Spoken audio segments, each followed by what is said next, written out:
백성들이 분변치 못하였느니라. 아멘. 고레스 왕이 예루살렘으로 포로 중 몇몇 사람들을 일부를 몇몇 명을 돌려보냅니다. 그냥 고향으로 돌아가라고 보낸 것이 아니라 그들에게 임무가 주어졌습니다. 그 임무는 다름 아닌 예루살렘 성전을 다시 짓는 것입니다. 그런데 그 성전이 뚝딱 지어지는 것도 아니고 여러 가지 준비가 필요했습니다. 먼저 그 준비를 하면서 그들은 제단을 만들었습니다. 그리고 그 제단에서 하나님께 제사를 드리는 것부터 시작했습니다. 공사도 중요하지만 더 중요한 것은 그 공사에 앞선 사람들의 헌신, 하나님 앞에 온전한 헌신을 하겠다는 그런 각오를 먼저 그들은 했습니다. 즉 예배가 먼저라는 말이죠. 그리고 시간이 지나서 이제 그들이 그곳에 도착한 지 2년 2달이 지나고 나서야 성전 공사를 시작합니다. 열왕기상 6장 1절에 보면 솔로몬이 처음 그 성전을 공사를 시작한 시기를 알려줍니다. 솔로몬이 이스라엘의 왕이 된 지 4년 12월 곧 둘째 달에 솔로몬이 여호와를 위하여 성전 건축하기를 시작하였더라. 예루살렘으로 돌아온 사람들이 준비를 쭉 했습니다. 근데 2년 1개월째 시작할 수도 있는 것이고 2년 3개월째 시작할 수도 있습니다. 그런데 왜 하필이면 2년 2개월째 시작을 할까요? 그것은 바로 자신들의 이 공사가 역사성이 있다. 솔로몬이 12월 곧 둘째 달에 그 유대인의 달력으로 둘째 달에 공사를 시작을 했다고 했습니다. 그렇기에 자신들도 이 성전 공사를 둘째 달에 시작을 한다. 그 공사가 처음과 완전히 새로운 것이라기보다는 어째 보면 처음 것에 무너진 것 위에 다시 그것을 회복하고자 하는 마음을 담아서 그들은 둘째 달에 성전 공사를 시작을 합니다.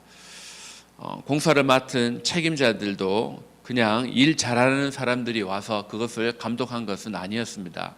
여기 마치 감독하는 것이 얘들이 일을 잘하나 못하나 그냥 슈퍼바이저로 이렇게 보는 것 같지만 그 의미가 아니라 여기서 감독한다는 말은 성경 말씀에 근거해서 이렇게 이런 방식으로 처음 하나님이 지으려 했던 그 방식으로 과연 짓고 있느냐, 성경의 규례대로 여러 가지들을 그들이 말씀대로 짓고 있느냐, 그것을 그들이 확인시켜주고 이것은 잘못하면 이것은 이렇게 하는 것이다 알려주기 위함이었습니다. 그런데 이 사람들은 성전을 지어본 적이 있습니까? 한 번도 이 건축업에 종사하지 않았던 사람들이, 건축을 내가 해보지 않은 사람이 어떻게 이것은 이렇게 하고 저것은 이렇게 하는지 정확하게 알 수 있겠습니까? 그것은 바로 그들이 집안 대대로 이 일을 해오던 사람들, 즉 성전과 관련된 자들의 후손이었기 때문입니다.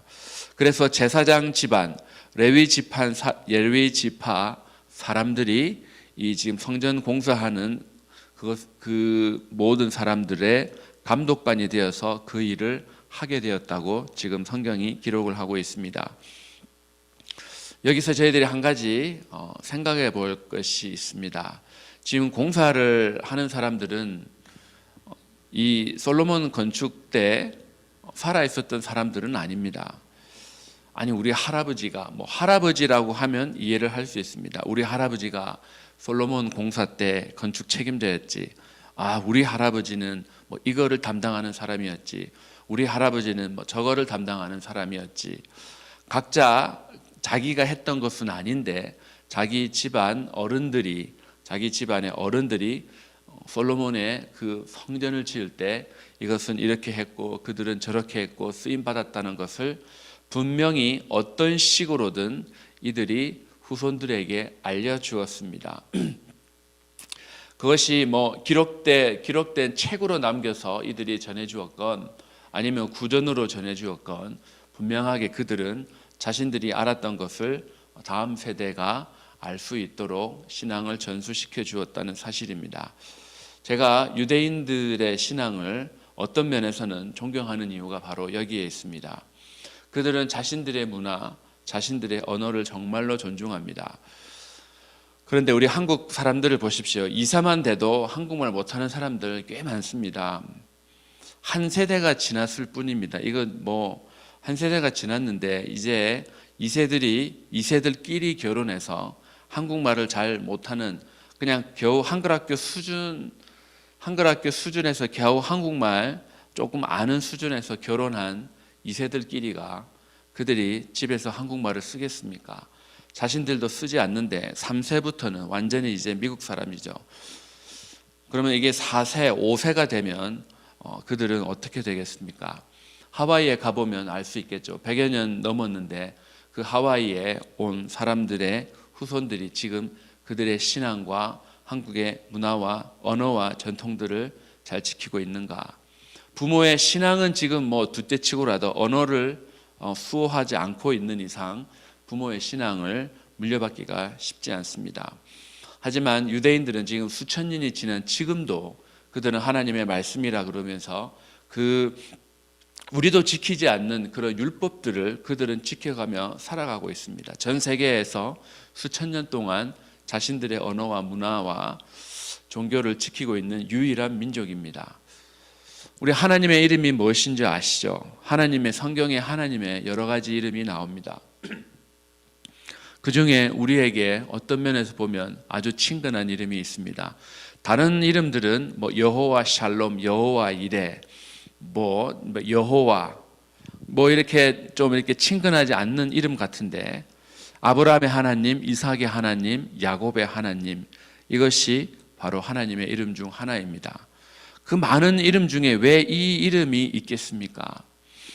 나를 기준으로 해서 나의 아버지 야곱의 입장에서는 자기 아버지 이삭, 그리고 자기 할아버지 아브라함, 이렇게 3 generation을 거치는 동안 하나님은 끊임없이 자신의 할아버지와 아버지와 그리고 자신에게 그 하나님은 끊임없이 함께 해오셨고 그들과 호흡해 왔음을 알 수 있습니다. 비록 포로로 잡혀갔지만 언제 다시 돌아올 줄 모르는, 다시 돌아갈 그날을 대비해서 할아버지 세대가 아들 세대에게, 그리고 그 할아버지가 살아 있었으면 그리고 손자 세대들에게 어떤 일이 있었는지, 그리고 하나님이 어떤 분이신지 자신들의 경험을 통해서 분명히 신앙을 전수시켜 주었을 것입니다. 아브라함이 죽었을 때 야곱이 15살입니다.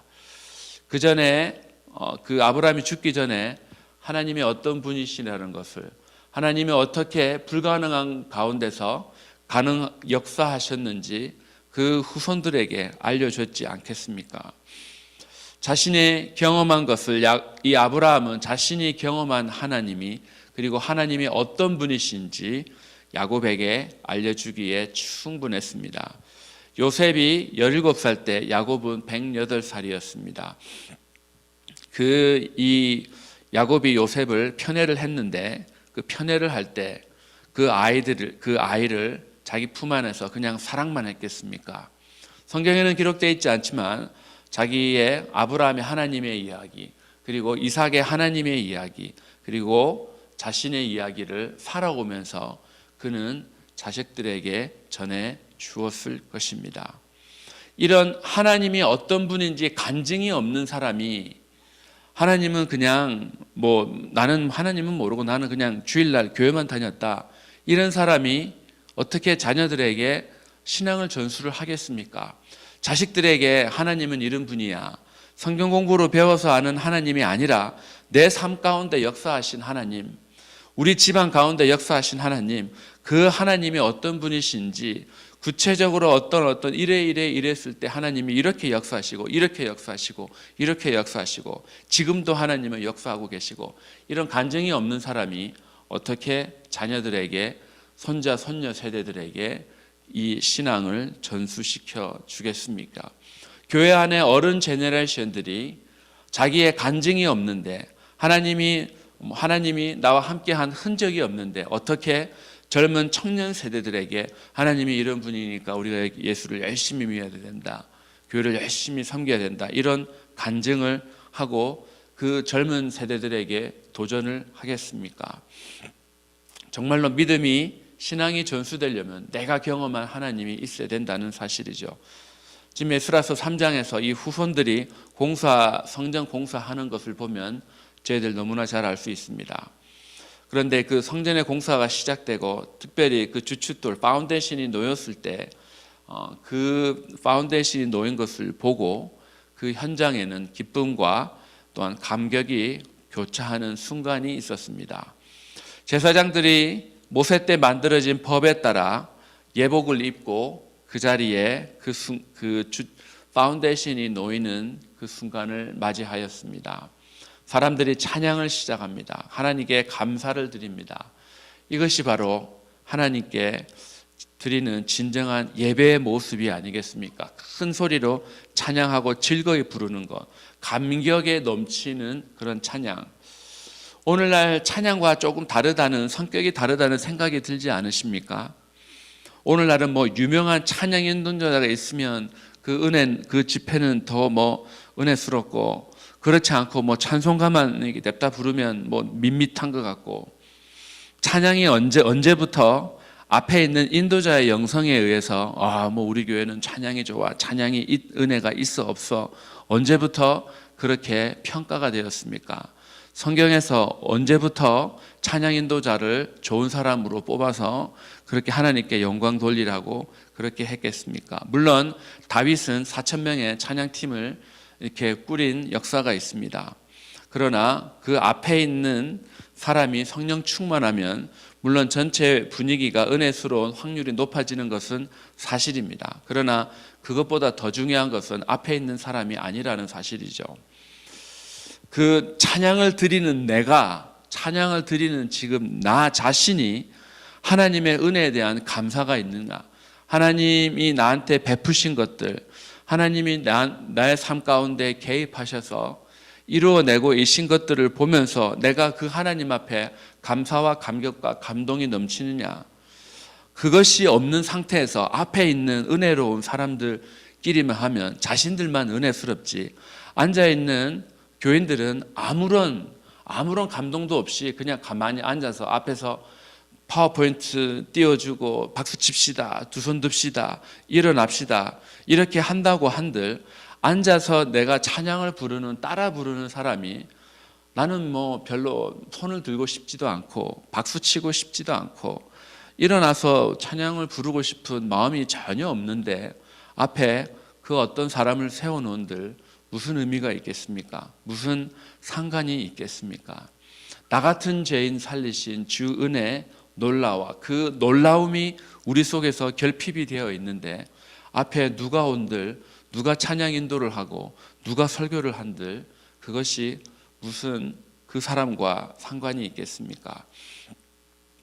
정말로 중요한 것은 그 앞에 놓여 있는 상황에 상관없이 내가 그 하나님의 성전이 다시 파운데이션에 열렸다, 그것 자체만으로도 기쁨과 감동과 감격과 눈물이 흘러나오는 그 사람들의 마음가짐, 그 예배를 향한 간절함, 그것이 우리 삶 가운데 충만해져야 된다는 사실이죠. 12절에 보면 성전의 기초가 이렇게 딱 놓였습니다. 그런데 어떤 사람은 대성통곡하고 어떤 사람들은 기쁨으로 크게 함성을 질렀습니다. 왜 똑같은 상황을 보고 이렇게 두 가지 다른 반응이 나올까요? 똑같은 상황을 봤는데 제사장들과 레위인 그리고 나이 많은 족장들은 왜 대성통곡을 했을까요? 성경은 그들의 눈앞에 보았던 그 성전의 기초가 너무나 초라했기 때문이라고 말합니다. 솔로몬 지은 성전과 비교해서 그것이 너무나 작았습니다. 정말 지금 내 눈앞에 그 과거에 화려한 것들이 있는데 지금 내 눈앞에 그 과거의 화려한 이전과 비교해서 너무나 작은 그런 현실을 마주하고 있을 때 우리는 어떤 반응을 하고 있습니까? 초라한 현실 앞에 과거의 영광을 기억하며 통곡을 하시겠습니까? 아니면 지금 이런 상황 속에서도 예배를 드릴 수 있고 파운데이션을 놓을 수 있는 그 상황 가운데 현실에 감사하면서 하나님께 영광 돌리겠습니까? 지금 굳이 말씀을 안 드려도 아시겠지만 한국 교회 중에 두 교회가 자기 건물이 없습니다. 자기 건물이 없기에 미국 교회 건물을 렌트해가 쓰기에 무슨 모든 어떤 것들이 있을 때 그 교회 사람들은 다 허락을 받고 우리처럼 먹고 싶은 거에 부엌에 가서 어떤 이상한 냄새가 나는 음식을 만든다 해도 뭐라 그러는 사람이 없습니다. 이런 상황 속에서 우리들이 마음껏 사용할 수 있는 교회 건물이 있다는 것, 아직은 우리들이 여러 가지 재정적인 그런 제한이 있어서 모든 것을 다 할 수 없지만 그럼에도 불구하고 지금 주어진 상황 속에서 뭔가를 할 수 있다는 것, 그 우리 앞에 주어진 곳에서 감사를 할 수 있습니다. 믿음은 언제나 미래형입니다. 믿음은 바라는 것들의 실상입니다. 바라는 것들의 실상, 내 눈앞에 펼쳐진 것, 과거를 회상하는 것이 아닙니다. 물론 과거에 하나님께서 이렇게 하셨지만 앞으로 하나님이 하실 거라에 대한 그런 믿음, 그 믿음으로 반응하는 것입니다. 그 믿음으로 그 미래가 오늘 마치 일어난 것 같이 반응하는 것이 바로 믿음입니다. 지나간 과거를 기억하면서 현실을 보니까 정말 대성통곡하면서 슬퍼했던 사람들이 있는 반면에 그것도 나쁘지 않습니다. 그만큼 마음에 쓴뿌리가 있다는 거죠. 어떻게 해서 이런 상황까지 오게 되었느냐. 하지만 그것을 경험하지 못한 세대들은 지금 오늘 나에게 주어진 것이 너무나 기쁘다는 사실이죠. 그 전에 포로로 잡혀 있을 때는 우리 가진 것 없이 그냥 이 사람들이 시키는 대로 해야 했던 포로였지만 지금은 마음껏 하나님 앞에 번제도 드리고 하나님 앞에 예배를 드릴 수 있는 그런 상황이 주어졌다는 사실입니다. 오늘날 저희들도 과거가 현재로 다시 돌아왔으면 좋겠지만 하나님은 미래를 우리에게 약속하셨습니다. 그 하나님이 약속하신 미래 앞에 오늘 우리에게 주어진 것에 언제나 감사하며 그 어떤 상황 가운데서도 감사함을 놓지 않고 기쁨으로 하나님께 영광 돌리며 살아가기를 결단하는 저와 여러분 되기를 주의 이름으로 축원합니다. 기도하겠습니다. 좋으신 하나님,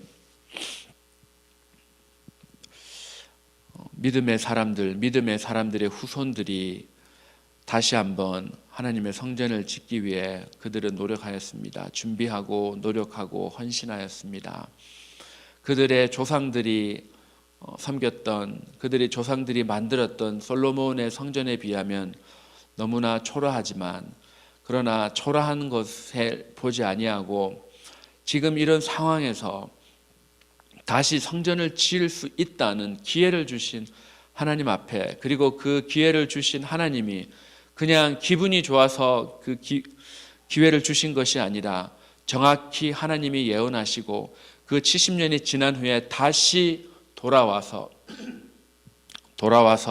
그 약속의 말씀을 성취하신 하나님의 명령대로 하나님은 또 다른 약속을 해주신 것을 앞으로 이루어 주실 것이라는 하나님의 신실하심에 대한 그런 믿음을 가지고 있었습니다. 그들이 기뻐했던 이유가 초라한, 규모는 작지만 그 작은 규모에서 온 것보다는 하나님의 말씀이 성취되었고 하나님은 약속하신 것은 시간이 이렇게 지난 후에도 반드시 이루신다는 그 약속을 성취하시는 하나님, 그 하나님에 대한 감사와 기쁨이 넘침을 저희들의 삶에도 적용하여 오늘 그 어떤 상황이 저희들 앞에 펼쳐졌지만 그러나 저희들 언제나 주님 앞에 감사하며 기쁨을 놓치지 않는 믿음을 저희들에게 부어 주시옵소서.